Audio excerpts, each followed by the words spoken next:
The most important and obvious question, which most of you are going to have about the demo, especially if you haven't downloaded it already, is do you need it? Does it affect Gran Turismo 7? Yes, it does, and it's actually in a really cool way. If you play through the whole thing and unlock all 18 vehicles, some of which are actually fairly recent additions, like the Suzuki Jimny, you get all of them again in GT7 as gift cars. And even though many of them, like the Jimny and various others, aren't worth that much, a couple of them in particular actually are. The poster car, the Lamborghini Countach, and the Honda NSX Type R alone, the value of those two put together, even if you don't sell any of the other 16, that's up around 1.2, 1.3 million in the used dealer. So you actually get a pretty nice credits bonus on top of playing the game itself and having a bit of extra fun. So in short, would I recommend playing the demo? Well, yes. I mean, even for that alone, if you don't find it the best thing ever, which I don't think anyone really would, it's a charming experience, which is pretty much what I expected. I actually assumed it was going to be maybe like a bonus driver's suit or some kind of menu theme on PlayStation. It seems more so that it's actually useful within GT7, which does beg the question more so of why they released this now.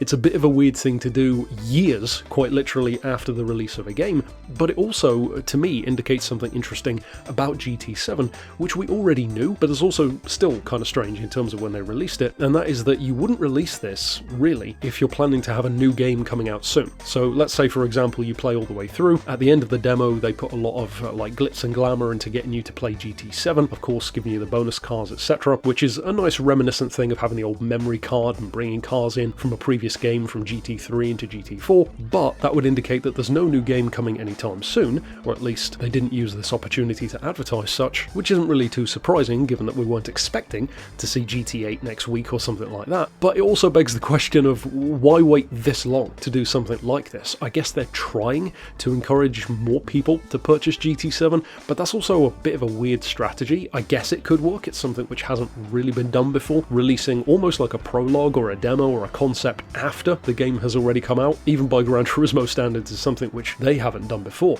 In terms of what the game itself is like to use and the experience of playing it, well, like I said, it's charming. Nothing about this is in any way going to blow your mind. It has a very Gran Turismo 3 kind of vibe and aesthetic, so if you love that era of Gran Turismo, you will definitely love this. And also, I don't know if this was an intentional tie-in, but it's a really cool touch in terms of nostalgia for those of us who grew up through the PS1 and PS2 eras, because this falls at a similar time to the 30th anniversary of the PlayStation itself. I, for example, have set my PS5 to have the PS2 kind of background theme with the buttons and stuff, and that in conjunction with the GT3 kind of vibe of this demo is a really cool combination to have at this particular time. I could imagine that being something which was orchestrated, but if it wasn't, that's a really cool, really fortuitous kind of overlap which has happened there. In terms of the gameplay itself, you are initially dropped into license tests, then you get access to other parts of the game as you go. So basically like 3 different licenses, if I recall correctly, you'll see them on screen anyway,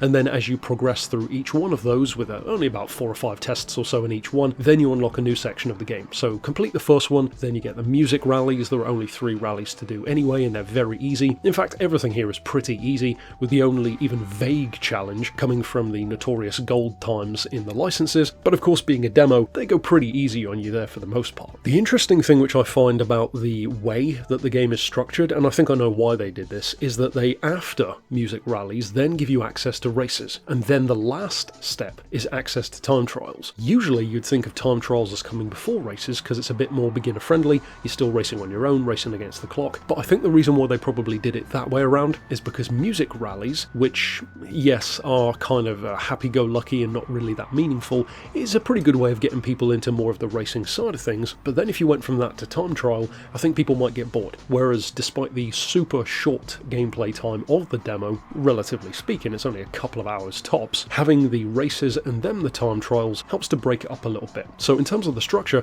I actually think it's very fun, and it almost feels, to be honest, like they put more effort into the gameplay experience of this little demo than they did into GT6, Sport or 7 for the most part, which is kind of a shame. And it is fun to see how you can condense down, especially the newer games experience, into something so much smaller and essentially get 9/10 of what you can enjoy about those, but without all of the additional filler, or what can sometimes feel that way. Of course, there is no money in the game. A couple of the cool things are that you unlock all of the vehicles, very tourist trophy style, and I think one of my favourite things overall is that they take a more arcade approach to the cars themselves, which you'll see at some points here in the video and even in the thumbnail, where they give them actual like arcade-style scores in terms of handling and acceleration and that kind of stuff. I really like that. It's a cool touch. And even though they have done that recently as well, GT Sport, I seem to recall, had that also. I don't know, it just didn't have that same kind of retro vibe, which this one is very deliberately going for. And even in terms of the colour palette, the reds and the yellows, the big bold buttons and sound effects, it's very, very retro Gran Turismo, which is clearly the intention. My advice on this one would be, it's free, you may as well download it, get the additional cars, and then even if you don't keep it, as far as I noticed, there wasn't any kind of trophy attached to having this, and it might have some future implication, but once you complete it, you get like a Gran Turismo passport. I don't know if that's maybe saved into your account somehow, if it has any meaning later on at all, but the fact that it does give you the free cars in GT7, as soon as I logged out of the demo and into 7, that would indicate to me that it does save that as progress. So reasonably, if you do delete the demo after doing it, you probably would still keep the advantages down the line of the game, or, you know, the servers, in other words, knowing that you've done that, if that makes sense. I don't know if ultimately they'll do much with it, but at least it should keep that information. Jump into it, get all the cars, it doesn't take you very long at all, you get a really nice cash bonus. If you don't have some of the cars, that's a really nice bonus as well, particularly if you're one of those people who doesn't get the chance to play as often as you'd want, and often, you know, miss vehicles in the used dealer or the legendary dealership in some cases. This will give you some of those cars that you might have missed, so that's a really good bonus to have, and if nothing else, just the cash bonus is a nice one as well. Plus, it's a bit of fun. Why not give it a try? Like a prologue, like a concept, and then you could always delete it afterwards. And of course, give me your thoughts down below. What did you think? And we'll have to see in the future if this has any bearing on other games, I guess. So of course, if you are new to the channel and this is the first Gran Turismo video of mine you've watched, there is a whole lot more than this to check out, especially in Gran Turismo 7. So perhaps for those who did play this for the first time, well, I've done a lot of content which will help you in GT7 as well, and also every other game in the series also. I'll see you next time with more GT content, mostly GT7 rather than the demo though, and for now, thanks for watching.